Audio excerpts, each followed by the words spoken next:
Utah, top of the list. Idaho, North Dakota, Nevada. What do they have in common? Well, they're states that value competitiveness, that really have a freedom-oriented outlook, that keep business costs low, that keep tax rates low. And in fact, they're some of the fastest growing states in America. When you look at things like when Americans vote with their feet, they're voting very strongly to states like those states that keep taxes low and overall business costs in check.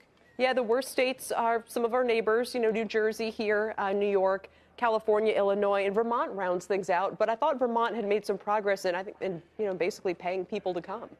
Well, and actually, Vermont was one of those states that actually did cut rates after the Federal Tax Cuts and Jobs Act. They cut income tax rates down. So there you go. States across the board were using federal tax reform to cut their own tax rates, even Bernie Sanders' Vermont. But you're right, those states at the bottom of that pile, no surprise to a lot of viewers, those are states that have been hemorrhaging jobs and hemorrhaging Americans. I mean, New York alone is down 1.3 million Americans on net over the last 10 years as people vote with their feet to other states with more economic opportunity. Your three main criteria are state GDP, migration, non-farm payroll gains. Of course, you have about a dozen or so more factors than that.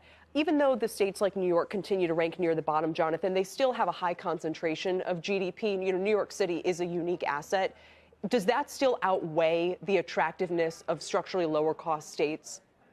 Well, certainly. I mean, if it wasn't for New York having Manhattan, having a Wall Street hub there, just think of how bad the state would be overall. I mean, outside of Manhattan, look at upstate, southern tier, places that are hemorrhaging jobs and individuals. So while Silicon Valley may keep California somewhat afloat and Manhattan keeps New York afloat, you have to look at, certainly outside of those areas, what's happening in the outstate regions and how are the state's policies driving people and businesses away.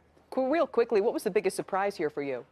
Well, I think really just how federal tax reform has set off this new wave of tax cutting across the states. Like we predicted, like just as Ronald Reagan cut taxes in 1986, we saw the same phenomenon happen. And we're seeing this gulf widen between rich and poor states. So it's this competitive federalism across these laboratories of democracy we have. I think that's a healthy thing.